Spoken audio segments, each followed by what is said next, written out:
తురిలో ఒక చిన్నారి అదృశ్యం ఇప్పుడు యావత్ రాష్ట్రాన్ని కుదిపేస్తుంది. కాకినాడ జిల్లా చిక్కుళ్ల అగ్రహారంలో 2 ఏళ్ల జ్ఞానేశ్వరి అదృశ్యమై నేటికి 10 రోజులు కావస్తుంది.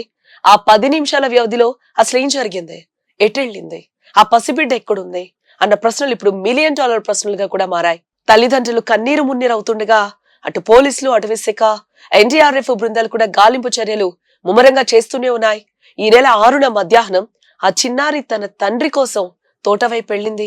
వెళ్ళేటప్పుడు తనతో పాటు పెంపుడు కుక్క కూడా ఉంది. అది 15 నిమిషాల గ్యాప్ మాత్రమే. అప్పటి వరకు ఆడుకుంటున్న పాప ఒక్కసారిగా మాయమైపోయింది. చుట్టుపక్కల వెతికినా ఎక్కడ ఆచూకీ దొరకలేదు. తోట దాటి పాప ఒంటరిగా వెళ్లే అవకాశం లేదని కుటుంబ సభ్యులు గట్టిగా చెప్తున్నారు. ఎవరో కిడ్నాప్ చేస్తుంటారన్న అనుమానాలు మొదలయ్యాయి. కిడ్నాప్ కోణంపై పోలీసులు ఇప్పటికే తండ్రి గణేష్ ను విచారించారు. కారు విషయంలో అతనికున్న పాత గొడవలేమైనా కారణమా అన్న కోణంలో కూడా దర్యాప్తు వేగవంతం చేశారు పోలీసులు. ఈ కేసులో పెంపుడు కుక్కే కీలకంగా మారింది. పాపతో పాటు వెళ్లిన కుక్క 3 రోజుల తర్వాత ఇంటికి తిరిగి రావడం జరిగింది. మళ్లీ అడవిలోకే పారిపోయింది. పోలీసుల ప్రయత్నంతో మళ్లీ దొరికింది.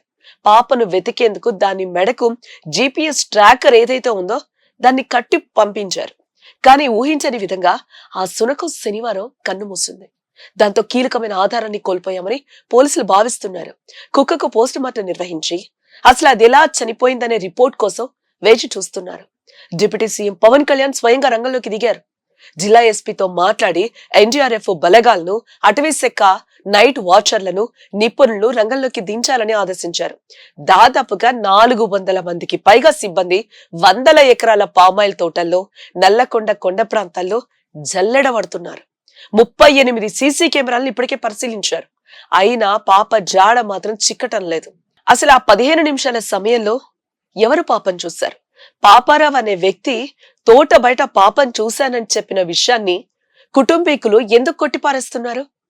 ఈ 10 రోజుల్లో పోలీసులు సేకరించిన వేలిముద్రలు, కంచె వద్ద దొరికిన వెంట్రుకలు కేసులో ఎలాంటి మలుపులు తిప్పుతాయి? ఇవన్నీ ఇప్పుడు అంతుచిక్కని ప్రశ్నలుగానే మిగిలాయి. చిన్నారి క్షేమంగా రావాలని ఊరంతా కోరుకుంటోంది. ప్రభుత్వ యంత్రాంగం కేసును ప్రతిష్టాత్మకంగా తీసుకున్నాయి. త్వరలోనే అసలు నిజాలు బయటకొస్తాయని అంతా ఆశిస్తున్నారు. ఏదేమైనా జ్ఞానేశ్వరి ఆచూకీ కోసం గాలింపు అయితే ఇంకా కొనసాగుతూనే ఉంది.